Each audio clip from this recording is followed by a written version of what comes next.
Wednesday afternoon to you, 4 o'clock time for Sports4CLE. Thanks for joining us. Hope you're having a good weekend. We talk a little bit about the Browns. A lot going on with the draft and Deshaun Watson starting to throw. This from the Bleach Report. Biggest lingering question between free agency and the draft for each team.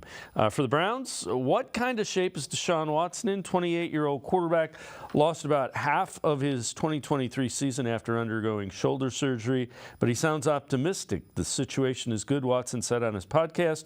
We're in a great spot, right where we need to be. Plenty of time to ramp up throwing sessions and things like that, but everything is going pretty smoothly. I need to point out it's actually almost two-thirds of his season were lost to that shoulder surgery. Let's welcome in Ashley Bastock, Browns beat reporter for the Plain Dealer, cleveland.com. Ashley, it's as good as you can hope for Deshaun Watson. He sounds like he's progressing well. He sounds optimistic, and he sounds like he's in a good spot heading into, a pretty strenuous rehab to get back to where he needs to be. Yeah, by all accounts, it seems like everything is going well. Again, I think what I keep bringing up, what's most important with this, and obviously what Deshaun and the Browns know, is that with this injury, there's not really another quarterback comparison that they can make in terms of how the recovery is going to go, how quickly it'll be, what potential roadblocks there are. This is a pretty rare injury and surgery that he had to have. But yes, by all accounts, all of that's going well. I think it's obviously better than the alternative, which would be if he had already hit some of those potential roadblocks. And it sounds like he is going to be in Cleveland for all or most of the offseason program, which begins on April 15th. And he'll still be working out in LA rehabbing. That's where his doctor, Dr. Neil Elatrash, who's one of the premier shoulder surgeons in the world, is, and he's been working out there. But it sounds like he's also going to be in their facility in Berea a bit as well once this offseason program begins in less than 2 weeks. So some of the big news in the offseason, Jameis Winston is the backup quarterback to Deshaun Watson, former #1 overall pick. You wrote an article about him and kind of him becoming probably one of, if not the top quarterbacks in the NFL. Take us through that article and kind of what you found out with Jameis Winston. Yeah, really interesting in terms of his career path, and it's something we asked him about in his Zoom introductory press conference a couple weeks ago now, really because you think about him, he's a former #1 overall pick, former Heisman Trophy winner. He had a ton of attention on him in college in terms of what people thought he could be, and it's, I think, been a process for him to find himself in this role, and guys have to learn how to be backup quarterbacks. It's a very unique job. It can be a very lucrative job in the NFL, but it requires a player to not just be ready to go in at a moment's notice, which most backups in the NFL have to do, but as the quarterback, you're also preparing the starter every single week to get ready and go out there. And I think, again, it's interesting following his career. He was the starter in Tampa. He, of course, got replaced by Tom Brady, and in the time he's been in New Orleans has become a really good backup quarterback. We've seen how guys gravitate to his personality. That's one of the first things that his teammates talk about. He is well regarded by them as a leader, and reading all of that coming out of New Orleans, I think it should make for an interesting dynamic here, and I'm sure that's part of the reason why the Browns were so keen on getting him on top of his physical abilities, the way he compares to Deshaun Watson, and I think the friendship that had already been pre-established between the two of them. Jameis, I asked him about it, talked about being well aware of Deshaun when he was at Clemson, when Jameis was still at Florida State even, and kind of developing a friendship over the years, but that college was their first interactions really with each other. So all those things, I just think I'm personally interested in these guys who find themselves in that backup role when their paths are very different. And I don't know that there's another backup like Jameis Winston out there in terms of having that #1 pick status and winning a Heisman and all of those things that I rattled off earlier. Let's switch sides of the ball. So defense, they returned 9 of 11 starters. There's a lot of guys that were successful here, and I know you wrote an article. They brought back some guys that they weren't the headliners, but I think they were pretty important to their success. Take us through that article. Yeah, I think there were a handful of guys on this defense that you look at and they weren't starters, but it was really important that Cleveland brings them back. So the first three that come to my mind are you have a guy like Rodney McLeod, who's a veteran safety. He's going to be coming back, and he is a key guy in terms of understanding Jim Schwartz's scheme. He's a Jim Schwartz guy to his core. He spent 5 seasons in this system in Philadelphia when Jim was the DC there. And I think he established himself very quickly as an important leader in their locker room. And then in the front of the defense, the Browns brought back Shelby Harris. They brought back Mo Hurst. Those are two guys who different spots in their career. Shelby is, of course, very much a veteran at this point. I think he's entering year 10 here. And he's a rotational player at this point, but he played that part really well. By the end of the season, he actually was starting for them. I think he started the last 5 games, including the wild card game in Houston. So I thought that was really key to get him to come back, especially with them losing Jordan Elliott. And Mo as well. He's a guy who came to Cleveland. People only, I think, really knew him because of all the injuries he had suffered at that point in his NFL career. And he hadn't really played the 2 years prior, but he came in, he performed in that rotational role in this defense. He got a sack, he got an interception. He made some really nice plays before a pec injury cost him the rest of the year. And I just think it was really important to get those guys. They're good locker room guys, good culture guys, and you can get them for cheap. Now, I know you've addressed this on the Orange and Brown Talk podcast that you do with the beat reporters from the Plain Dealer, Dan Lobby, Mary Kay Cabot. Do you think bringing back the defense and, running it back, if you will, works for this defense? It's something that makes me pretty nervous, quite honestly. I think in the NFL, what's so important is teams figure you out. And so much of the time that coaches devote during the season is to make that a little harder for opponents to do. And I'm sure the Browns are going to do that, right? Obviously, nothing's going to look exactly the same coming back this upcoming season. But I do still worry about not going out and getting another big name. I was all for them trying to pursue Christian Wilkins when Eric Armstead suddenly became available. I was all for that. I just think it's really important to continue to evolve. I thought some new pieces would have helped do that because, again, we still haven't seen a ton of sack production outside of Myles Garrett. So I'm nervous about this idea of running it back, particularly running it back up front because they didn't get that sack production there. Of course, the linebacker room has been remade, but we know linebacker isn't as important as this defensive line in this scheme. So I'm really fascinated. I'm happy with some of the guys they were able to get back. I think the splashiest move they made is bringing back Zadarius Smith, which is a move I like. But I'll be curious to see if they use a draft pick to kind of shore up that interior D-line especially. But I think they need maybe 1 or 2 more guys who can consistently get to opposing quarterbacks. So I'm really interested to see how it plays out. So this one's kind of interesting. This is from Dog Pound Daily. 4 Browns who need to change the narrative in 2024. Number 4, they go Juan Thornhill, safety. Number 3, offensive tackle, Jedrick Wills. Number 2, wide receiver, Jerry Jeudy. And number 1, quarterback, Deshaun Watson. The interesting thing, 3 of the 4 guys were guys that were banged up and hurt. And the other one is a guy they acquired. So I get what they're saying. Injuries are part of football, and 3 of those guys are coming back from nagging or significant injuries. Yeah, I mean, Jed Will's season ended with a knee injury. Juan Thornhill, I thought, was brutally honest on locker cleanout day about how much his calf injury really impacted him. It was the same injury he dealt with for basically all year. He was extremely frustrated. It kept getting re-aggravated. He wasn't physically able to do what he knew he should have been doing and wasn't able to produce the way he wanted to. So both of those guys, I think, it's just hard. I think this team the last couple of years has left a lot to be desired at safety. I think a lot of fans are a little burned that the JJ3 acquisition didn't go the way it was supposed to. So I think a lot of people now are thinking, oh, is Juan Thornhill just a repeat of that? And I don't necessarily think that's fair because he was hurt. And Jed Wills, I think, has had to kind of combat this perception about him for his entire career that, hey, maybe he isn't as good. Maybe he wasn't worthy of being that top 10 pick that he was in the 2020 draft. But I think the Browns still like a lot of what he does, and the injury impacting him, not being able to play towards the end of the season, that didn't really impact the improvements they thought he made and everything along those lines. I think they were pretty happy with him. And I know he was ranked really high in ESPN's pass block win rate. He was in the top 10 in that.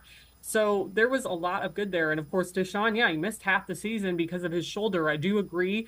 You need to change the narrative. I do think this year is obviously very important for him, but that injury kind of gives everybody an out this year in terms of being an excuse for if things are rough at the beginning, why they're difficult, because this is such an unprecedented injury. Yeah. Jerry Jeudy, no, I was just going to say Jerry Jeudy too, like just changing the narrative about where he was coming from in Denver. He's never had 1,000-yard season. We all know all the numbers that get rattled off about him and everything that's happened up until this point in his career. I am curious because he's kind of gotten this reputation too of his own of not producing. And of course, everyone remembers the Steve Smith comments from last season. So really fascinated to see what he can do to up his game, especially with Amari Cooper in the room with him. Yeah, as you mentioned that, Jed Wills and Jerry Jeudy suffer from the same thing. They've both been average to slightly above average NFL players. One was the 15th pick in the draft, one was the 10th pick in the draft, and relative to that, they haven't produced like that. So we'll see. I mean, they're still very young, and they're going to have plenty of opportunities. Yeah, I think too, some of those guys, or both of those guys, I should say, don't get the benefit of the doubt because of players that went after them and what those players have done. So for Jed, I think Tristan Wirfs is the comparison. For Jerry Jeudy, a guy like CeeDee Lamb, of course, you look at the year he had down in Dallas. I think it becomes easier for social media to pile on them. But I do think with both those guys, I mean, Jerry Jeudy as well, he hasn't been here. But we know the Browns have had their eye on him for at least the last 2 years, if not longer. For all we know, I'd be really curious to ask Andrew Berry, hey, that 2020 draft, where was he on your board in terms of when they were looking at receivers, if they went that far, and how low was he even not considering positions below Jed? Like, what would it have taken for them to draft him? I mean, they've liked him for a really long time, and I think there's a reason for that. And there's a reason that they have stuck behind Jed Wills, too. Ashley Bastock, Browns beat reporter for the Plain Dealer, cleveland.com, and I are going to step aside, take a quick time out. We'll head to the voicemail of Truth and Reason. Sports for CLE. We'll be right back. Stay with us.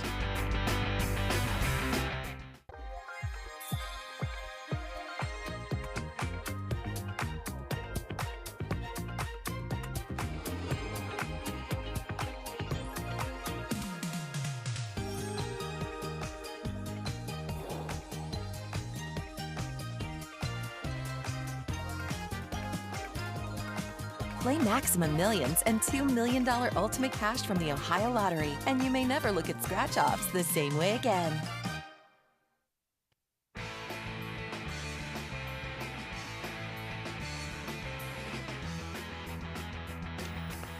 We continue talking Browns with Ashley Bastock, Browns beat reporter for the Plain Dealer, cleveland.com. Let's head to the voicemail of Truth and Reason.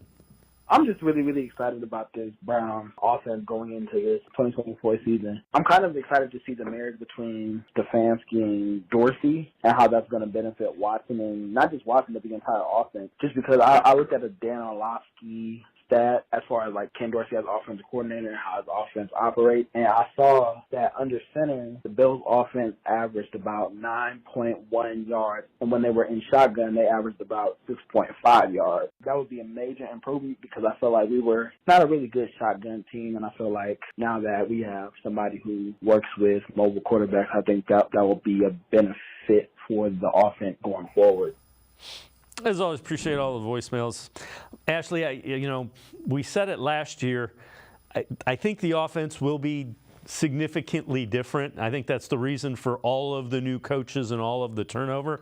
They didn't quite get there last year, and I think the Nick Chubb injury and then things just kind of, if you think about it, it was a monsoon week one. Nick Chubb got injured in the first quarter, week two, and then it was survival mode. And they did pretty well surviving and making the playoffs.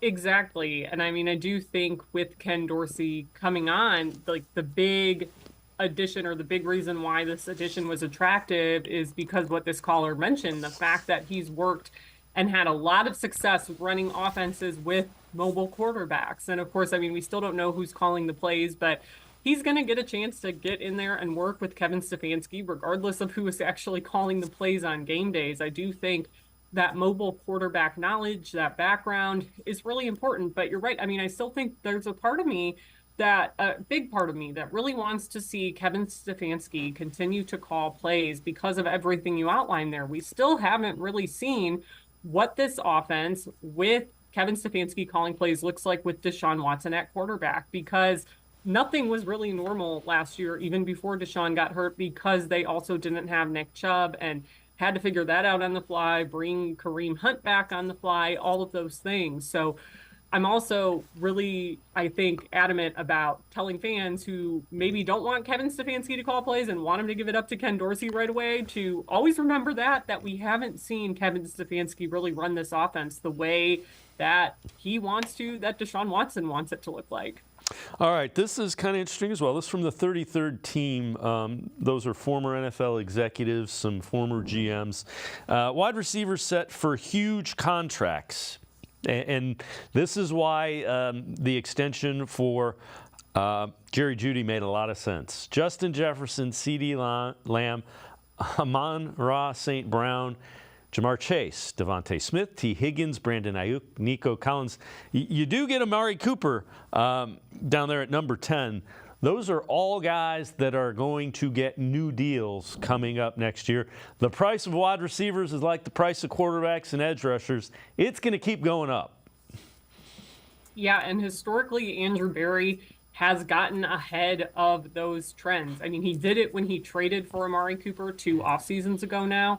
And the way he was talking at the owners' meetings last week, I know my colleague Mary Kay Cabot, who was down there, who talked to him, she feels this way, I feel this way.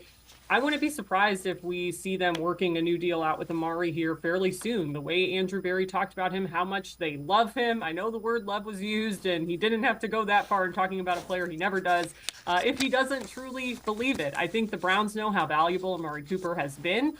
And I think the good thing for him is that they're really good at managing the cap. They're really good at rewarding guys, rewarding them for future performance, especially knowing how important they are to this team. So I think that that deal could be coming, fairly soon. Now, that could be relative, might wait till the season starts, but I think that it'd be really important to extend him, to keep him around here, especially before that market blows up. I mean, I think that's part of the reason why they did the Jerry Jeudy extension the way they did. And some people are like, well, why would you pay him all that money? And it's like, because if he has a really good year and he has a 1,000-yard season finally, this is going to ultimately look like a bargain for the Browns, and the market's going to keep going up. So I do think I wouldn't be surprised, just because we've seen Andrew Berry do this before, get ahead of that wide receiver market specifically. Yeah, and the thing they like most about, and they love his production on the field, Amari Cooper is the Nick Chubb of the wide receiver realm, and you don't usually get wide receivers that are, look at Stephon Diggs. He's forced his way out of 2 places. And Amari Cooper is the anti to most number 1 wide receivers. He just wants to win.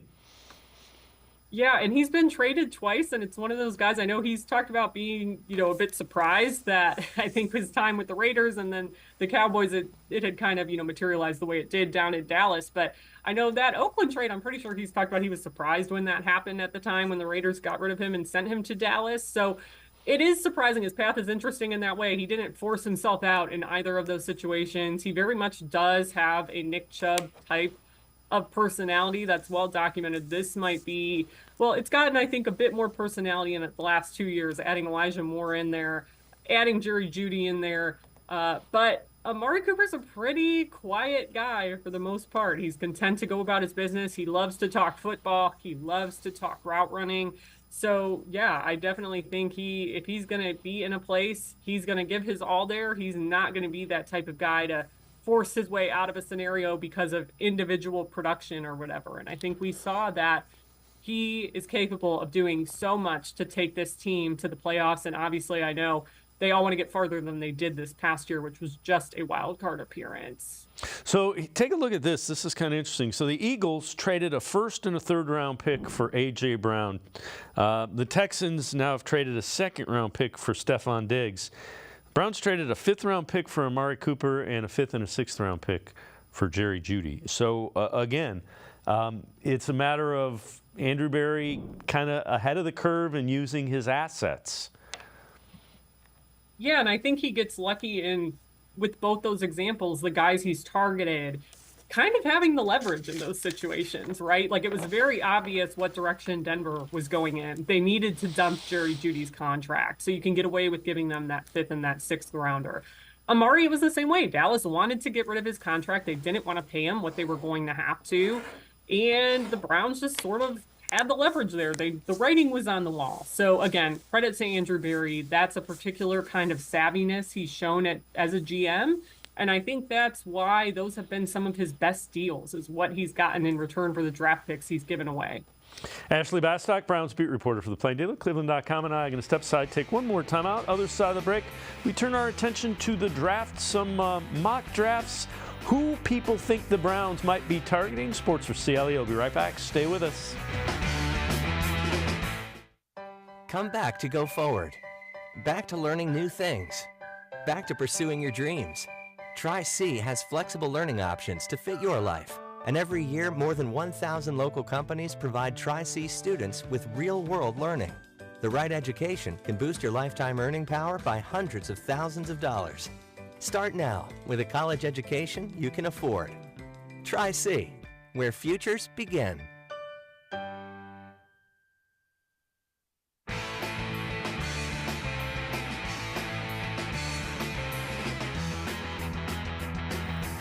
We continue talking Browns with Ashley Bastock, Browns beat reporter for the Plain Dealer and cleveland.com. Mike Florio from NBC's Pro Football Talk on the Browns' biggest needs entering the NFL draft.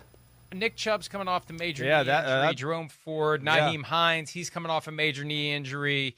Deontay Foreman, he's had flashes. I'd maybe want they're going to address it. Mid-round Right. running back. Right. They only got 5 picks, but I want a guy that can kind of become my Nick Chubb 2-3 years from now. That would be I don't thought. disagree with you there. I mean, I would think that could be something they look at. Now was it that round 2 or round 3 pick? I don't know. That might be one that happens round 5. But I think we're on the right track with where we're at in this conversation and them. Again, you look at, hey, is tight end, right, for the future? That's another one you look at. They're a little thin there, but, all in all, Cleveland's a pretty well-built team. It's kind of more just depth, future-looking. Ashley, I tend to agree running back, but I would be surprised if it was one of their first 2 picks. Yeah, I would be absolutely shocked, quite honestly. Now, I've been shocked before, a little bit, right? It was very different. We had joked, I remember, in 2021, after we knew they wouldn't be picking in the first round because of the Deshaun Watson trade. We'd be shocked if they took a cornerback with their first pick. That room is so nice already. Why would you add somebody there? And then, of course, Martin Emerson's there, who they had fallen in love with. They went and got him, and it worked out. So sometimes these things do happen. There is a player that the team really likes and thinks, okay, this is a great value to get this guy. We're going to take him right now. But running back just doesn't have that positional value, number one. Andrew Berry, when he talked at the Combine, basically said, hey, you're not going to spend a ton on a running back unless it's a really special running back like Nick Chubb. That was kind of the genesis for the conversation.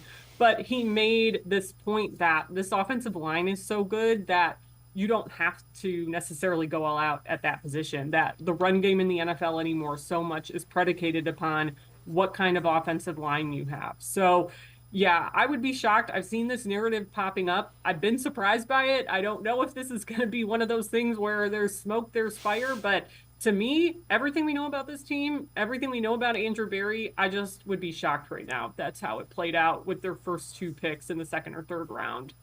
So Jordan Schultz, NFL national reporter, tells us this. Western Kentucky wide receiver Malachi Corley, top 30 visits with the Steelers yesterday, followed by the Browns, Cowboys, Ravens the rest of the week. So that's intriguing. Corley is a guy, when you look at the types of receivers that they have, he would be a guy they don't necessarily have a guy like that. You know, a bigger bodied guy that is yard after the catch and those kind of things. Yeah, he's interesting. I mean, I think that type of play is what allowed him to carry the load at Western Kentucky the way he did, carry the load in their passing game. And I know I've seen him pop up on mock drafts. I definitely think that's somebody who's going to be available.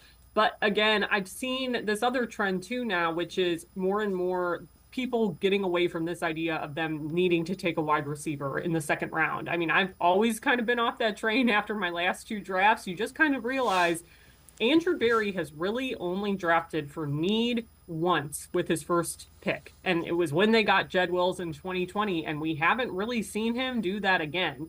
So I don't think that they're necessarily going to be tied into taking a receiver or like taking a interior D lineman just because we think, oh, those spots are somewhat weaker. I don't think that's how they operate. I think it really depends from player to player, how they have their board laid out, if there's a guy who they think has a ton of value. But yeah, I mean, Corley does have something they don't have, but I always just kind of steer the conversation almost away from, because they don't have this, that's what they're going to be chasing, because I just don't think we've seen Andrew Berry operate like that. And I do think that gets overlooked when analysts talk about this team and their needs and that sort of thing. Yeah, and it's worked with Martin Emerson and DeJuan Jones. Those were 2 areas you wouldn't have thought they needed a tackle, you wouldn't have thought they needed a cornerback, and those are 2 guys, 3rd and 4th rounders that have done pretty well.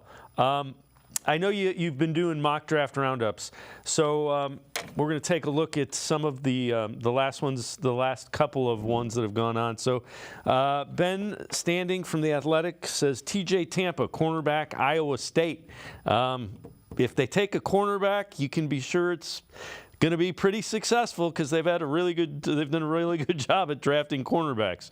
Chad Reuter, NFL.com, Ajarian Cooper, linebacker from Texas A&M, Matt Miller from ESPN.com, Tavondre Sweat, defensive tackle from Texas, and Josh Edwards, CBS Sports, the guy we were just talking about, Malachi Corley, wide receiver from Western Kentucky. And again, we have no idea, just because it's going to be a guy that they think he can play in the league for a number of years. And see Martin Emerson, see DeJuan Jones.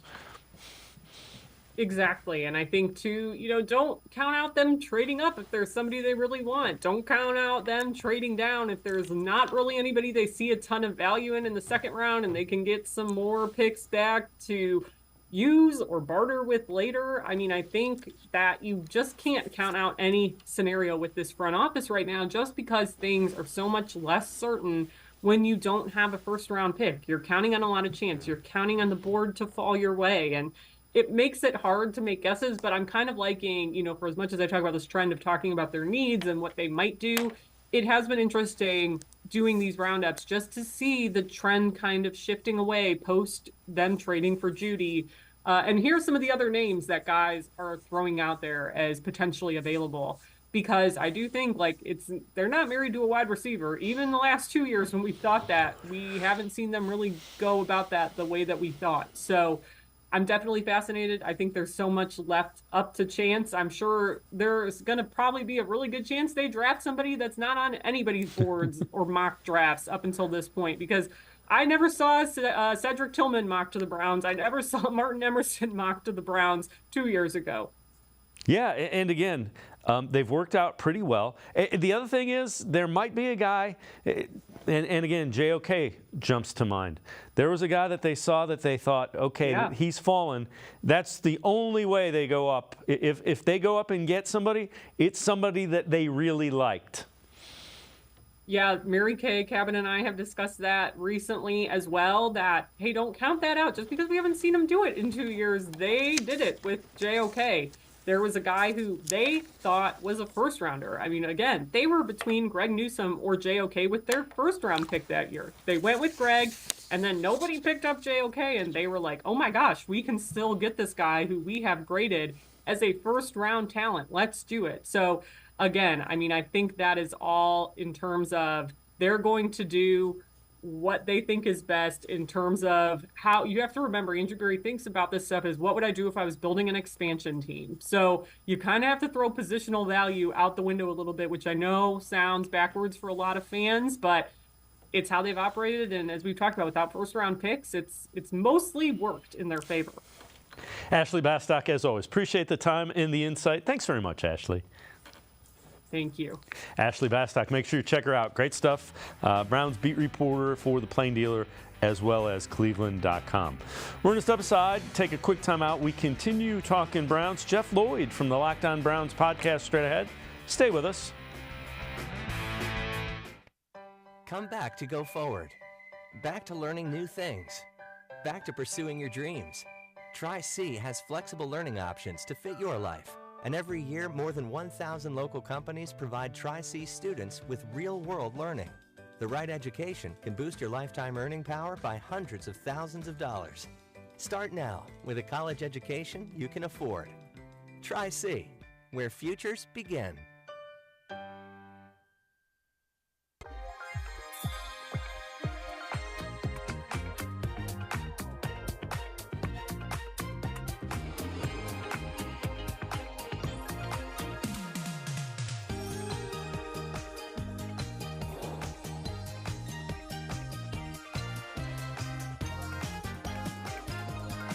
Play Maximum Millions and $2 million ultimate cash from the Ohio Lottery, and you may never look at scratch-offs the same way again. I am powerful beyond my wildest imagination. I will define my future. I will keep challenging myself to improve. Because I am a future leader of this great nation. I will be responsible for raising a beautiful family. And educating not only my generation, but many more to come. I will make a difference in my community. And I will stand up for what I believe in. I will not settle for simply chasing my dreams. I will achieve them. Because I was given a chance. An opportunity. A home. At Family, Career, and Community Leaders of America. The ultimate leadership experience. FCCLA has been one of the greatest experiences of my life. It's made me who I am today. Join us. We'll build a new future together.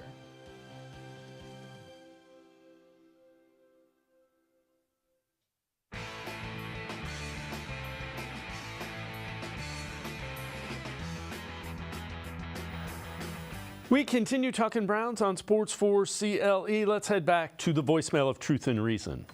Hey, Dave from Cleveland. Few things. Ever since Deshaun's been here, all we hear, oh, this offense is going to be explosive, and, they're tweaking the offense for him, bringing these players in. It's been nothing but a dud. Joe Flacco brought that offense to life, and he was sitting on his couch.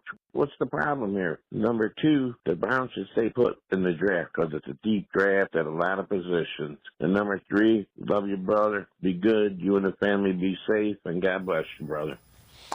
As always, appreciate all of the voicemails. Let's welcome in Jeff Lloyd from the Locked On Browns podcast. Jeff, relative to Deshaun Watson, you got to play to his strengths. And I think they were going to try to do that last year. Week one, and I said this earlier, week one was a monsoon. Week two, you lose Nick Chubb. Now you're in scramble mode. Nick Chubb was a huge part of that offense. In week three, he went out and had a fantastic performance against the Tennessee Titans for 300 yards. The last we saw of Deshaun Watson, of course, was against the Baltimore Ravens, where he had a second half and let it come back and was 14 of 14. As we talked about all last season, the cream of the crop for the Browns was going to be getting to that final stretch of the regular season. It was all going to be dependent on what their record was, because we all felt that they were going to eat pretty well closing out the regular season. Some of us still believe the success would have been there, whether or not it was Deshaun Watson. There was no Pittsburgh Steelers to close out the season. There was no Baltimore Ravens to close out the season. Look, Joe Flacco played extremely well, and it was a great story, obviously. But to believe that he did so much more that maybe Deshaun Watson wouldn't have been able to do, A, we don't have any proof of it. But B, Deshaun had been playing pretty well up until that point in some key games. So you just, look, I understand where everybody is with the trade, and obviously it's not certainly hit by any means as to what the Browns invested into it. And then, of course, the money that went to Deshaun Watson afterwards. But you can only evaluate on what you saw. And, for me and a lot of my confidants, we all believe Deshaun Watson was trending in the right direction. I think they found a way to just say, hey, we're going to throw the ball more vertically. And they had no choice just because of the fact they didn't have Nick Chubb. They had to try to find ways to open up the running game by hopefully getting teams to have their safeties drop a little bit in coverage. It worked out. Things started to look better for this Browns team. I'm sure a lot of that is going to carry over to what the plan is here for 2024. So obviously some tweaks with Ken Dorsey coming in, probably a little bit more of an emphasis on the passing game. Jerome Ford can contribute that way. Nyheim Hines, that is something where he has a strength. I think everybody's just trying to, basically write this off like it's over, and we still haven't really gotten the full litmus test to just see Deshaun Watson be the Browns quarterback for hopefully an entire season. So when you look at this roster, what do you think? In what areas would you work on for 2024 and beyond? I know you've addressed this on the Lockdown Browns podcast. Yeah. Yep. First things first, we look at the tight end room, and look, David Njoku coming off the best year of his career. The Akins experiment didn't really work out last year. Harrison Bryant signed off and gone away. They brought in obviously Gio Ricci, and I don't think Gio Ricci is somebody that's going to make the opening day roster. That could be, if that does happen, it's going to tell you that the positional room for the tight end is probably going to be weak overall. I'm not sure how they're going to address it. I'm assuming somehow, some way, they're going to work on getting another veteran tight end in here. Akins doesn't block very well. There is not enough of history to know what kind of blocker Ricci is. And with David emerging as he did, with his contributions as a receiver, you don't want to put it all on David. There would be times where you'd like to get David off the field and say, look, I don't care if it's a tell that I'm going to run here. I don't want to have to waste some of the best, reps David Njoku's got by blocking. So certainly needs to work there. The defensive tackle room, I love it, obviously, and bringing back Shelby Harris and, of course, bringing back Maurice Hurst and, bringing in, Jefferson as well was a really, really nice move. But there's not much future to it necessarily. None of these guys really under contract for 2025. Tomlinson, you'll see how he does here in year 2. Most likely, certainly will be on the roster for 2025. So for me, I think that's something that the Browns should put their eyes towards addressing here, just to hopefully give it a little more teeth. So you don't have to try to keep rebuilding the room year after year. We'll see where we're at with Siaki Ika. It was a really tough year. He was hurt early in the year, and the way it worked out, he was, the rookie caught behind a bunch of veterans. I think Maurice Hurst played so well that it closed an opportunity for Ika to ever get basically, onto the game day roster. But I would like something there that gives me hopefully, some more hope for today, but certainly some more hope for tomorrow within the Browns defensive tackle room. All right, this from Jack Duffin, so it's kind of interesting. If the Browns draft X, who is likely out? And it's not position by position. These are guys that you look at, and he lists, DTR, Ford and Foreman as running backs, Prochet, Ricci, Hudson, your swing tackle, Dunn, your guard, Whippler, McGuire, Ika, Thomas, young guys, and you see the guys in the back half in the secondary. And the roster is kind of constructed that fully that you would have to look at that. Who do you think are kind of the most vulnerable of those that are listed? Well, I mean, I look at the running back position, and I, for one, because as always, Andrew Berry's always trying to look for the now and look for the tomorrow. You look at it, and, Jerome Ford certainly would be a player who would be in his last year of his contract if he were here in 2025. I don't know why anybody thinks Jerome Ford is moving on. Almost over 1,200 total yards last year, 9 touchdowns. It just makes no sense to me. Dante Foreman's contract basically says that he is a guy that may most certainly not be here. With Nyheim Hines, the way he is signed, there are several roles Hines can do.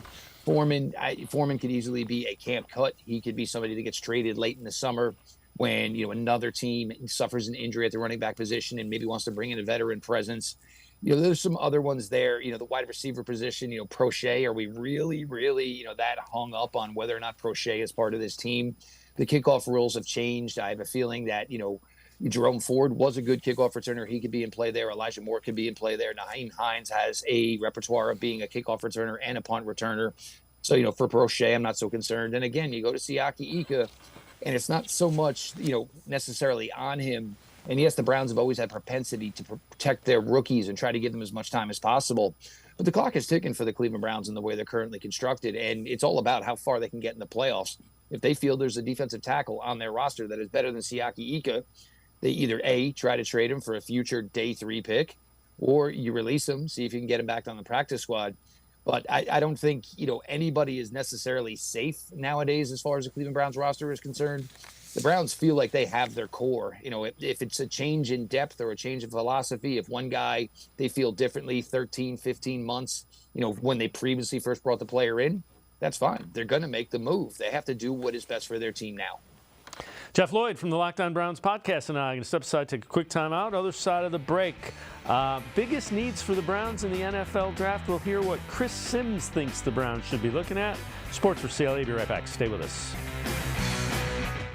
The Ohio Lottery Partners in Education program is dedicated to recognizing exceptional students, teachers, and schools throughout Ohio. Scan the QR code on screen to nominate students and teachers as Academic All-Stars and Teachers of the Month. They must be currently enrolled or teach in grades K through 12.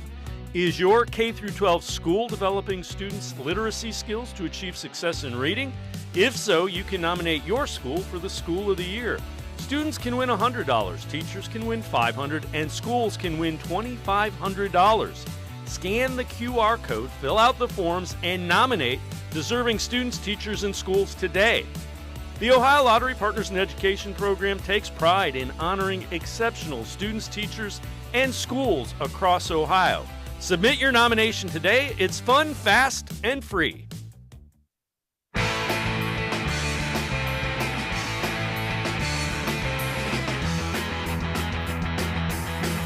We continue talking Browns with Jeff Lloyd from the Locked On Browns podcast. Chris Sims on the Browns' biggest needs entering the NFL draft. This from NBC Sports Pro Football Talk. I think the big thing I look at more than anything is defensive tackle. I think that, they got Dalvin Tomlinson in there. We know, big run stuffer, right? But a guy also that's, getting up there in years a little bit. Right? So that's one where I go, okay, this is a team that we've looked at and gone, damn, they're talented. We know that, right? I mean, there's not a lot of holes here. It's O-lineman for the future, maybe, right? Receiver, they're good. Corners, they're extraordinary. Safety, there's good. I really think it's the interior part of the defense. The edge is good. I think it's D-tackle. I know they signed some linebackers in free agency, right? They got Jordan Hicks. They got Devin Bush, but I would think they're looking for something for the future there too. I would think interior part of the defense is the main thing, Mike, that I'd be looking at. And Jeff, I had a chance to talk to Chris Sims at the Combine. He loves the Browns defense, so he paid close attention to it, and I get where he's going with it. No, and it's like I was trying to say earlier, there's some future to it. I mean, I think Maurice Hurst and Shelby Harris probably deserve a little bit more recognition than maybe Chris Sims gave them there. But, hey, sometimes things get looked over. But I do believe that is something that, I think they're looking at. Look, the Browns are not stupid. They know, even if they only have a limited amount of picks, it's going to be where you can get impact. And, that's why a position like defensive tackle is going to come up. As the years go on, these guys just get bigger, stronger, faster, more athletic. And you have a chance to really bring in somebody that can, contribute. There's several guys, that I think they can play on the interior, that can probably also play outside in pass rush situations. Mike Hall at Ohio State, the way he tested at his pro day, even still at 299, if he plays at 295, almost 6'3", he's athletic enough that he can play at defensive end. If I just want to switch my looks, I know he can play on the interior for me in pass rush situations, but I always want to have the ability to mix things up. And if Miles says, you want to know what, I'm going to destroy that guard, you're going to go line up over the tackle, nobody's going to tell him no. And Jim Schwartz loves flexibility, loves to be able to be creative. Let's all go back to week 1 last year where Myles Garrett was standing over the guard center gap, basically dribbling the basketball between his legs. The guard tapped the center on the hip and said, well, I got the guy on the outside, and good luck with all of this. Anything you can do to continue the pass rush, continue the dominance that Myles Garrett brings is something that's always going to be on the table. It's not just what the Browns believe, but it's also what Jim Schwartz believes. And when you have those two things meshing together, you kind of can read the tea leaves. Yeah, you mentioned Hall. We know he had a 30 visit with the Browns as well. I know you've addressed it on the Locked On Browns podcast. So other than defensive line, what's another position you think they would focus in on at 54? Well, for me, this is about impact. Look, the Browns have a chance to get one impactful player here. You know, most of them are probably going to be some sort of projection or a long shot that pans out. Look, and we did this last year. A lot of the guys we talked about, we never thought we were going to see. DTR played a ton. Cameron Mitchell played a ton. So some of these guys ended up getting more reps than we thought here. But I still look at this running back position with the unknown of Nick Chubb. And look, let's be honest. Even if Nick Chubb tells the team, hey, I'm ready to go week 1, a few years ago when Odell Beckham Jr. was coming back off an ACL injury, and not 2 surgeries, but just 1, the Browns still held him out to week 3. So even if Nick Chubb thinks he's ready and tells the team he's ready, I don't believe they have any inclination of playing him right away. I think they figure January carries are a lot more important than September and probably even October carries. So I keep looking at that running back position. And look, I'm higher on Jerome Ford than I think a lot of people were after last year. As I like to tell a lot of people, I think Jerome Ford, people want to question his vision. Yeah, Jerome Ford saw the blocks that weren't being made for him last year. Trust me, he saw them not being made. Nyheim Hines is interesting because he can come onto the field and, you know, can play some of the outside run game. Is such an effective receiver. But who's going to be that guy? The Browns have the lead, late third quarter, fourth quarter. Who's going to be that guy that they can say, hey, somewhere over the next 13, 15 minutes of playing time, we need somebody to churn out 8, 9 powerful carries. I think you can get that. Yes, could Dante Foreman be that guy? But yes, Dante Foreman's a little bit older and is not coming off the best football of his career. You look at Audric Estime out of Notre Dame, big kid. A lot of people want to be down on Audric Estime because of a 40 time. His explosion grades were fantastic. Braylon Allen out of Wisconsin, only going to be, he won't be 21 until January of next year. 240 pounds. You know what you're going to get with that type of guy. North, south, people are going to kind of bounce off of him. I think they need that type of guy. And if they can get that from the running back position, I think that's something they're going to look at, because you look at wide receiver and I would be on board. The idea is that would be wide receiver 4. You look at other positions, even D end, it would be DN 5, D tackle. It would most likely be D tackle 4, D tackle 5.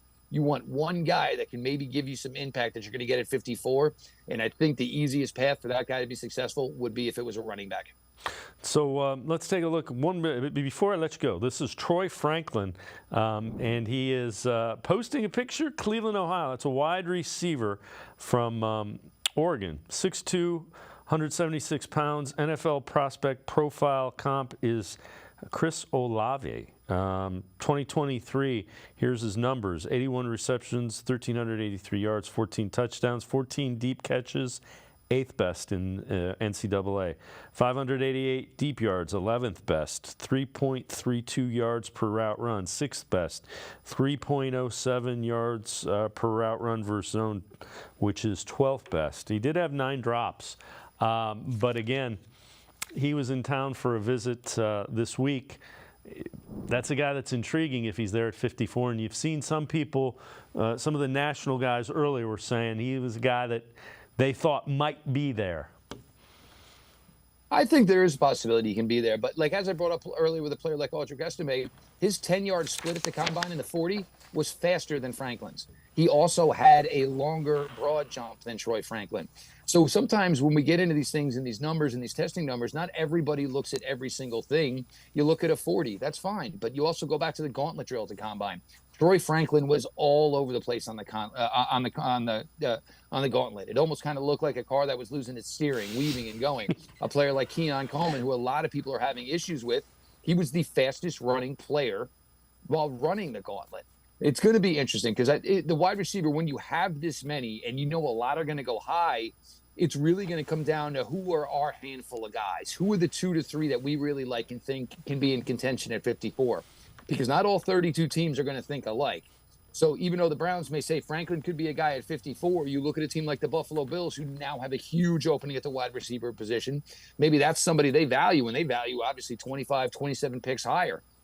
I'm not totally down on Franklin. I'm just not sure that that's going to be the guy that comes in and is going to find a way to force his way onto the field above Moore, above Judy, above Amari Cooper, just by maybe being a one-trick deep route running pony. And look, we have seen some of these guys from Oregon in the past. They were always finding a way to scheme guys wide open. I wouldn't hate the pick. I'm just really curious. Get me to 54. If the Browns do want to go wide receiver, let's look at the board. Let's see the 2 to 3 who were available. And then you would probably have a better point at pinpointing who would probably be the best asset. I just don't know if Franklin walks into that room and has anything that separates him from anybody else in that room. Jeff Lloyd from the Locked On Browns podcast, as always. Great stuff. Appreciate the time and the insight. Thanks very much, Jeff. All the best, Dave. All the best, Browns fans. Everybody, hope you had a happy Easter. Jeff Lloyd, make sure you check him out. Always really good stuff, the Locked On Browns podcast. We're going to step aside, turn our attention to the Cavaliers. Sam Amico from hoopswire.com straight ahead. Stay with us. Holy Buckeye! You are looking live at the new #1 sports card show in Cleveland. Don't miss the Great Lakes Collectors Convention presented by Grady Sports Cards, where the passions of sports fans and collectors collide. April 5th through the 7th at the Independence Fieldhouse. Hundreds of tables of ball card bliss, card show live theater, celebrity appearances, kid-friendly games, ComC Consignment Center, and so much more. Great cards, great location, great show. For more information, visit GradySportsCards.com.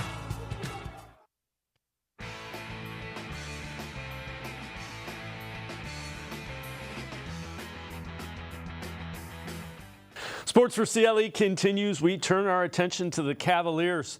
The Cavs, coming off a win against the Utah Jazz, will play tonight against the Suns in Phoenix. They haven't won back-to-back games since they beat Washington and Dallas. That was February 25th and 27th. Again, they'll try to end that tonight against the Suns in Phoenix. Let's welcome in Sam Amico from hoopswire.com. Sam, it's not the way you want to end your season. 6 games left. How concerning is the way the Cavs are playing? Yeah, I think there's some troubling signs, like you just mentioned, not winning back-to-back games in more than a month now. That's a sign of trouble for a team that had won 17 of 18 in January, and now it seems almost as if you get 1 or 2 good games and then 2 or 3 bad ones. They've had some really bad losses. Now, granted, since the All-Star break, Donovan Mitchell has been out for some of those games and just not himself really with this bothersome knee. So, there is that element of it. But, they have just several games left now. I think 6 games left, 3 on the road on this West Coast trip remaining, and then you come back home for a little bit of an easier slate with the Grizzlies and Hornets. Tough one with the Pacers, but just have not been consistent, not only from game to game, but throughout the course of games, really, since the All-Star break. And even with Mitchell, they haven't been as dynamic as they were prior to the All-Star break. Now, there have been plenty of injuries, without question. How concerned are you with Darius Garland? All right, since he's returned from his broken jaw, he's averaging 16 points a game, has only scored 20 or more 8 times. I think it was 24 or 26 he was averaging before that injury. What have you seen with Garland? And again, at some point in time, conditioning is a concern because you obviously can't run with your jaw wired shut. But how concerned are you with Garland and what you've seen from him? Yeah, I think there's a little bit of concern. I thought he did a great job in Utah in that first quarter when the Cavs went on a 15-2 run. He really was masterful in directing the offense. So he will have moments like that. Again, it's a consistency thing. He's not really been shooting a whole lot. I think he's had 8 points against the Jazz and 5 in the game before that on 2 of 8 shooting. So it's clear that he's just not right now. And whether that's because of the broken jaw that, kept him out for 4 weeks. And don't forget, not only couldn't he really run, but he couldn't eat during that time. He lost 8 pounds in 4 weeks. So, that's probably something that's not real easy to bounce back from. But now we're about a month into his return, and it doesn't seem like he's gotten any really, I don't want to say better, but he's just not been very consistent. And they're going to really need him to be the Darius Garland that they were expecting him to be, and that even he expects himself to be once they get into the playoffs, because it's going to be real tough to advance, with Donovan Mitchell having this knee issue and Darius Garland not playing up to really what his normal standard is since the All-Star break. So you combine the way they've been playing, which has been inconsistent at best, Do you think last year's playoff performance kind of weighs in the back of why people are so concerned as well? And I know you wrote an article for hoopswire.com. Now is not really the time to start freaking out about it, but do all those factors kind of weigh into what, why fans are so concerned, I guess? Yeah, if you look at last year's playoff history, sure, that definitely factors in, and the fact that they're fading, quote unquote, fading late after the All-Star break, when really you kind of want to be playing some of your best basketball the regular season right now. Well, they're playing undoubtedly the worst basketball if you look at the last 3 weeks of the season. So it's understandable that fans get concerned. At the same time, here they are still in the 3rd seed in the Eastern Conference, in spite of this, only trailing the Milwaukee Bucks by a game and a half for first in the Central Division and second in the Eastern Conference. So as dire as things have seemed lately, they're in a pretty good spot. They lead both the Knicks and Orlando by a game and a half for that 3rd spot. What they don't want to do here, obviously, is fall into that number 5 spot and then not have home court advantage in the first round. And they've got 3 tough ones coming up that they could easily be in the 5th spot by the time they get back home. They've got Phoenix, then the back-to-back in LA on Saturday and Sunday against the Lakers and Clippers. Those are very tough games to win on the road, especially when you don't know how well or how healthy Donovan Mitchell is. That's a tough road. But, at the same time, I wrote that fans shouldn't freak out yet, because there's still these 6 games, so much can be determined. And it only takes one game, like that game in Utah, to kind of get things turned around and get yourself feeling good and lift morale a little bit. So, and get your confidence back. So, a lot can happen in these final 6 games to get them really prepared and feeling good about the playoffs. Yeah, the thing that gives me a little bit of, okay, things should be different this year, I think the additions of Strus, Niang, Morris, and even Tristan Thompson, you've got guys those guys just aren't going to be, I cannot see them getting pushed around in a playoff series. I think, if anything, they're going to do the pushing, specifically those 4 guys. Yeah, that's the goal this year, is not to be, out, quote unquote, physical in the NBA playoffs like they were against the Knicks. And I think Jared Allen is having a career season. That's going to help. You have a healthy Evan Mobley, and these guys know the narrative. They know the narrative that they're supposedly too soft. But as you said, Dave, Max Strus really comes from that Heat culture last season, played in the finals against the Nuggets. There's no, he's not soft by any stretch of the imagination. George Niang is a constant pest, a physical player. Marcus Morris, who was signed for the rest of the season, fits that bill as well. So all the Cavs know the narratives, from their top player to the number 15 guy, and they're very determined not to let that happen again. And I think that we've seen a few times this season, J.B. Bickerstaff even alluded to this, teams have, when the Cavs get a lead, teams start trying to get real physical with them and get in their heads, and it hasn't worked. Their problems, the Cavs, when they've had these problems, haven't been the result usually of being, the other team just being tougher. It's just not doing the little things offensively that have made them successful, and that's moving the basketball and working to get good shots instead of just taking a random shot toward the end of the shot clock. So they seem to correct that in Utah. If they can keep that going, I think that they'll be in a good spot heading into the playoffs, because I think that they've addressed, as you said, the need to be more physical when the postseason comes. Yeah, and the thing is, until the postseason gets here, we're not going to know. I mean, it's different. It's just different. And we saw that last year. Everybody thought that, they just didn't play well in the playoffs. Let's see if they can do that. Let's head to the voicemail of Truth and Reason before I let you go here. Hi, my name is Jerry Kushner, and I used to live in Ohio. I live now in Florida, and I love the Cavs.